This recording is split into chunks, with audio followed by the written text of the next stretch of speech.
રત્નાબેન, ટ્રમ્પનો આજે બીજો કાર્યકાળ છે, તો હવે ટ્રમ્પના આવવાથી ભારત પર તેની કેવી અસર થશે? જી, ખૂબ ખૂબ ધન્યવાદ બેન, તમે મને આજે આપણા કાર્યક્રમ વી આર લાઈવમાં બોલાવી છે એ બદલ. હવે સૌથી પહેલા તો જે રીતે ટ્રમ્પની એન્ટ્રી થઈ છે, એકવાર હાર્યા પછી ફરી જીતીને આવ્યા છે, તો એ ખૂબ જ આશ્ચર્યજનક છે. સાથે સાથે મતલબ મારે તો કેવું છે કે ભાઈ ટ્રમ્પની જીત માટે આપણા ભારતીયોએ જે અંધભક્તો હતા, ખાસ કરીને હું એમનું નામ લેવા માંગીશ, અંધભક્તોએ હવન કીર્તન કર્યા, પૂજા પાઠ કર્યા, ઉપવાસ કર્યા ટ્રમ્પની જીત માટે. પરંતુ ટ્રમ્પે આવીને શું કર્યું? આવતાની સાથે એમણે બર્થ રાઇટ સિટીઝનશીપની સૌથી પહેલા તો એક એક્ઝિક્યુશન ઓર્ડર કાઢીને એને ખતમ કરી નાખ્યું. હવે આગળ શું થશે એનું મતલબ કાનૂની તौर પર એનું શું પગલા પડશે એ અલગ વસ્તુ છે, પરંતુ આવતાની સાથે બર્થ રાઇટ સિટીઝનશીપ કાઢવાથી ભારત દેશને ઘણું બધું નુકસાન થવાનું છે, એ આપણે જોઈ રહ્યા છીએ. અને ટ્રમ્પે આવતાની સાથે આપણને લોકોને તો એલિયન કીધા છે કે જે એલિયન બીજા દેશોથી આવ્યા છે એમને ત્યાં મોકલી દેવામાં આવશે. અને જે રીતે આપણે સ્ટડી કરી રહ્યા છીએ, લગભગ 7.5 લાખ જેટલા આપણા ભારતીયો છે, 7.5 લાખ જેટલા ભારતીયો જેના ઉપર ખતરાના વાદળો મંડરાવી રહ્યા છે. કે એમને ગમે ત્યારે આ રીતો ટ્રમ્પ કદાચ એમને ભરીને પાછા મોકલી દેશે. એક તો આ વાત થઈ. પછી આમાં એક મુખ્ય વસ્તુ આપણે બતાવું તો મને જે જાણકારી મળી છે કે ટ્રમ્પ છે ને હાલમાં ચાઇના જવાના છે. જો તેઓએ ચાઇનાના જે રાષ્ટ્રપતિ છે જિનપિંગને પણ બોલાવ્યા હતા, જ્યારે કે આપણા વડાપ્રધાનને નતા બોલાવ્યા. આપણા વડાપ્રધાન નરેન્દ્ર મોદી જે પોતાને વિશ્વગુરુ કહે છે, ડંકાપતિ કહે છે, તેમને નતા બોલાવ્યા. અને નરેન્દ્ર મોદીએ તો એમના સ્વાગત અને એમને વધાવી લેવા માટે 2020માં કોરોનાને પણ રસ્તો આપી દીધેલો, નમસ્તે ટ્રમ્પ કરીને. એટલે છતાંય આ એકતરફી પ્રેમ કહેવાય એવી રીતે આ એકતરફી મિત્રતા હતી કે છે એમ સમજો. તો નરેન્દ્ર મોદી સાહેબને આ ટ્રમ્પે બોલાવ્યા નહીં, એ હળાહળ બેજતી છે. આપણા દેશની બેજતી નથી, પરંતુ વડાપ્રધાન નરેન્દ્ર મોદીની બેજતી થઈ છે, કારણ કે તેમણે ભારતને આમંત્રણ આપ્યું છે અને એના જ ભાગરૂપે ભારતના વિદેશ મંત્રી એસ જયશંકર ત્યાં પહોંચ્યા છે. ભારતના ઉદ્યોગપતિને આમંત્રણ આપ્યું છે, પરંતુ ટ્રમ્પ સાહેબે નરેન્દ્ર મોદી જે એમના કહેવાતા મિત્ર છે એમને આમંત્રણ આપ્યું નથી. તો મને તો આ સિચ્યુએશન છે ને ખૂબ જ ભયજનક લાગી રહી છે, ખાસ કરીને ઇન્ડિયા માટે પણ ભયજનક છે. પછી બ્રિક્સ ઉપર એમણે કેવું કમેન્ટ કર્યું કે હવે એમના ઉપર 100% ટેરિફ નાખીશું. હવે બ્રિક્સ એટલે શું છે કે બ્રાઝિલ, રશિયા, ઇન્ડિયા, ચાઇના અને સાઉથ આફ્રિકા, મતલબ આપણે ભારત દેશ પણ એનો ભાગ છીએ. તો એ બધાની સાથે આપણને પણ ટાર્ગેટ કરવાની એની તૈયારી મને તો લાગે છે. અને આ માણસ જેમ કે છે ને કે પોલીસ વાળાની દુશ્મની સારી ને દોસ્તી સારી નહીં, એવી રીતે હું તો એમ સમજુ છું કે આ ટ્રમ્પની દોસ્તી સારી નહીં, દુશ્મની પણ સારી નથી. એ ગમે ત્યારે ગમે તે કરી શકે છે, કારણ કે સુપર પાવર છે. અને હવે તો બીજી વખત આવ્યા છે એટલા માટે એમનો પાવર હજી વધી ગયો છે. આવતાની સાથે તેઓએ 200 જેટલા નવા કાયદાઓ કાનૂનો કે નવા જાહેરાતો કરી દીધી. તો આ એક કહેવાય છે ને કે ટ્રમ્પના આવવાથી આપણને સચેત રહેવાની ખાસ જરૂર છે. ભાઈ, હું તો એમ માનું છું કે અંધભક્તો હવે તમે પૂજા પાઠ કરજો કે ટ્રમ્પની બુદ્ધિ આપણા વિશે બગડે નહીં. અગર જો ભારતની સામે એને તીરછી નજર કરે ને તો ભારતની પાસે એટલી તાકાત નથી વડાપ્રધાન નરેન્દ્ર મોદી પાસે કે એ ટ્રમ્પને જવાબ આપી શકે, એને આંખ લાલ કરીને બતાવી શકે. તો મારે તો અત્યારે હાલ એટલું જ કહેવું છે, બાકી બીજા શબ્દોને આપણે સાંભળી લઈશું. જી રત્નાબેન, બીજી વાત એ કે ખાલિસ્તાનનો જે મુદ્દો છે તે જગ જાહેર છે. ખાલિસ્તાનના મુદ્દાને લઈ કેનેડાએ ભારત ઉપર કયા આક્ષેપો લગાવ્યા હતા એ પણ જગ જાહેર છે, પરંતુ ટ્રમ્પની શપથ વિધિમાં ખાલિસ્તાન જિંદાબાદના સૂત્રો બોલાયા છે. આ ભારતના સ્વાભિમાનનું અપમાન ગણી શકાય? જી બિલકુલ, હું તો સમજુ છું કે ભારત સ્વાયત્ત દેશ છે, મને સોવરેન દેશ છે, અને ભારતમાં ખાલિસ્તાન ભારતમાં રહીને નારા લગાવશો તો 100% તમે જેલમાં જશો. પરંતુ આ અમેરિકા છે, કેનેડામાં જે સૂત્રોચ્ચાર કર્યા છે એમાં શું છે કે એ લોકો એમના નાગરિક થઈ ગયા છે. હવે એમના નાગરિક ત્યાં જઈને જે કરે છે એને તો આપણે કઈ રોકી ના શકીએ. ભારત દેશની વાત હોત તો વાત અલગ હતી, ત્યારે તો એમના પર દેશનો યુએપીએ ઘણું બધું લાગી ગયું હોત. પરંતુ આ એક અપમાન નથી, પરંતુ અપમાનની સાથે આ એક બહુ મોટું આપણા માટે ચેતી જવા માટેનું એક શું કે ચેતવણી છે કે ભાઈ ત્યાંથી પૈસા પછી અહીંયા મોકલાવવામાં આવે અને પછી અહીંયાના ખાલિસ્તાન ની ચળવળ ફરી ઊભી થાય. ભિંડરાવાળા કેસ, ઓપરેશન બ્લુ સ્ટાર, આપણે બધું ઘણું જાણીએ છીએ. તો કંઈક પણ થઈ શકે છે, પરંતુ આપણે સચેત અને સજાગ રહેવાની જરૂર છે. આ તો સ્વર્ગીય ઇન્દિરા ગાંધી હતા કે જેમણે આ એક પોલિટિકલી અને ડિપ્લોમેટિકલી આ સિચ્યુએશન ખૂબ સારી રીતે હેન્ડલ કર્યા, ભલે પછી એમનો જીવ પણ ગુમાવવો પડ્યો. તો મારું તો એ કેવું છે કે આ ખોટું છે. ખાલિસ્તાન જિંદાબાદ ત્યાં કેનેડામાં રહી કે અમેરિકામાં એ લગાવીએ છીએ એ ખૂબ જ ખોટું છે, એવું ના હોવું જોઈએ. પરંતુ એમના સિટીઝન છે, હવે એમના સિટીઝન ગમે તે કરે, આપણે એમાં કંઈ કરી ના શકીએ.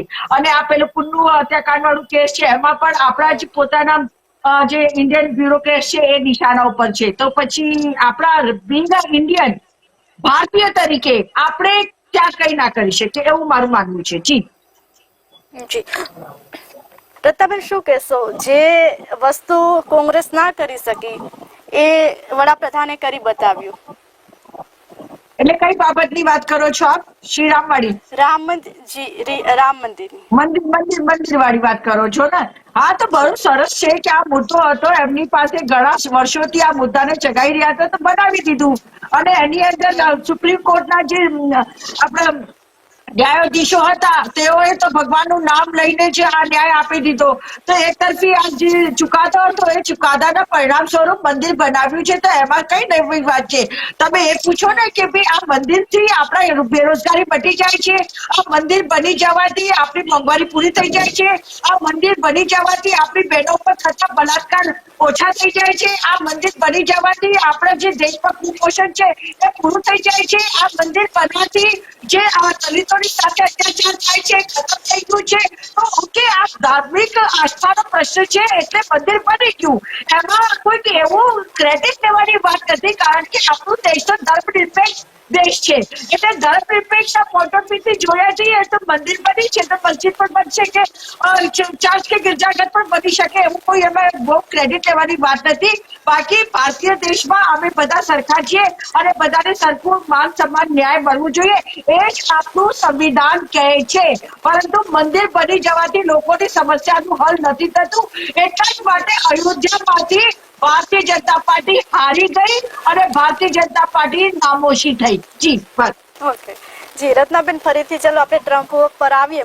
તો જો કે અત્યારે વડાપ્રધાનની ગેરહાજરી ભલે તમામને આંખે આવીને વળગીએ, પરંતુ અત્યાર સુધીમાં અમેરિકાના કયા પ્રમુખની સોગંદ વિધિમાં કોંગ્રેસના કયા વડાપ્રધાને આમંત્રણ અપાયું હતું તેનું કોઈ લિસ્ટ કે અથવા તો તમારે આગળ નામ હોય તો અમને પણ જાણકારી આપશો.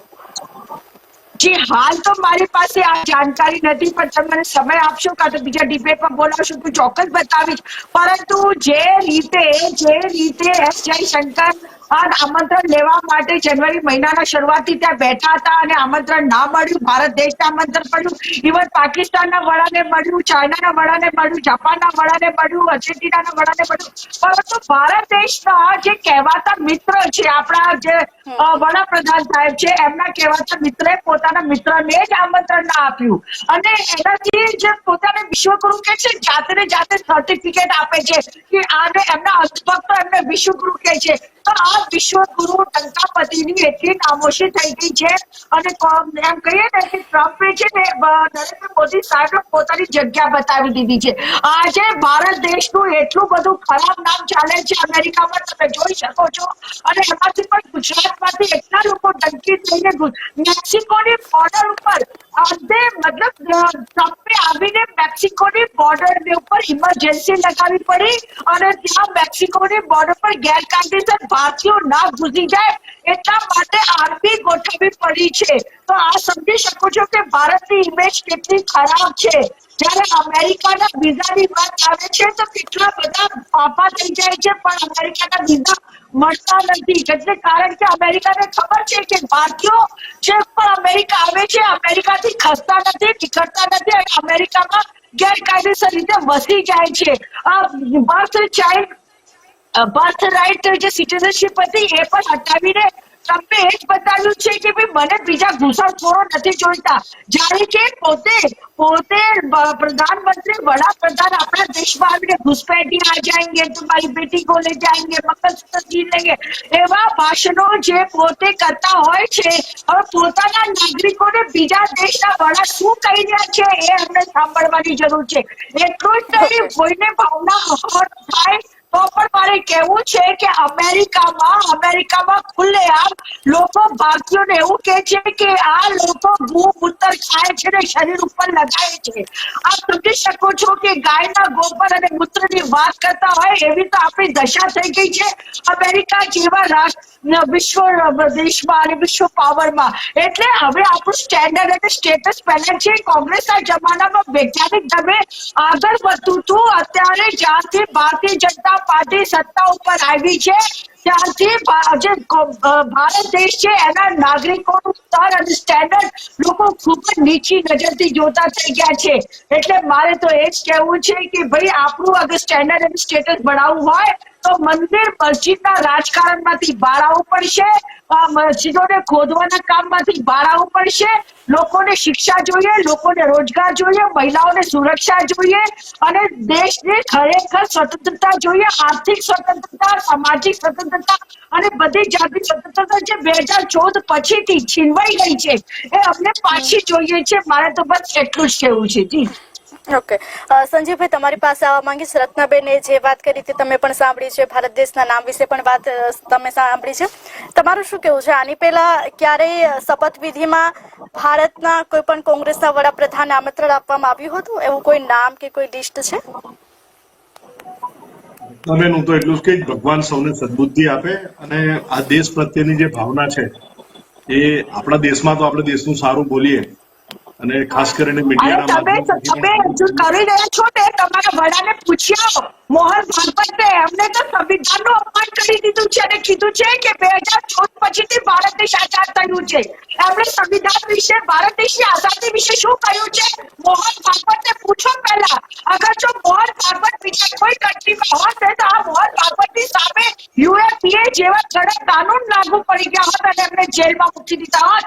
એટલે તમે અમને ભારત દેશની રાષ્ટ્રીય યોગ્યતા ઉપર અમને પાઠ ભણાવવાની જરૂર નથી. તમારા લોકો છે ભારતીય જનતા પાર્ટી અત્યારે જે બની બેઠી છે એ જ્યારે ભારત દેશમાં સ્વતંત્રતાની સંગ્રામની લડાઈ ચાલતી હતી ત્યારે તમે લોકો જઈને માફીઓ માંગતા હતા અને તમે લોકો જઈને અંગ્રેજોની ભૂખભરી કરતા હતા અને ક્યારે તમે ભારતની આઝાદીને સપોર્ટ નથી કર્યું, ભારતના સંવિધાનને સપોર્ટ ન કર્યું. તમારા આરએસએસમાં તિરંગો લહેરાવવા માટે 52 વર્ષ સુધી ભારત દેશને રાહ જોવી પડી છે. એટલે તમે શું અમને રાષ્ટ્રવાદની વાત કરશો અને તમે શું શીખવાડશો?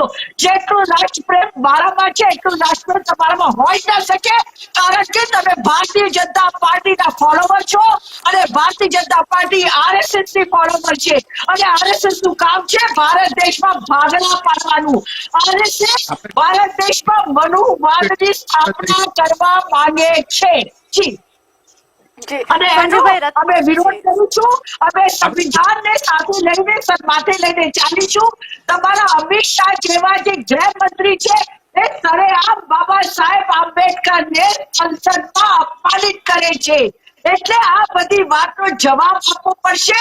2024 ની ચૂંટણીમાં તમે કહ્યું હતું તમારા લોકો ઉમેદવારો કહેતા હતા કે 405 દે દો તાकि हम संविधान बदल दे, પરંતુ ભારત દેશની જે જનતા છે ને એમણે તમારો ચહેરો ઓળખી લીધો, તમારા ઉપરથી મુખોટો ઉતરી ગયો. એટલા માટે તમને બેસાખીની સરકાર આપી છે. તમે તમારા પગે પણ નથી ઉભા રહી શકતા. મારે તો આટલું જ કહેવું છે. જી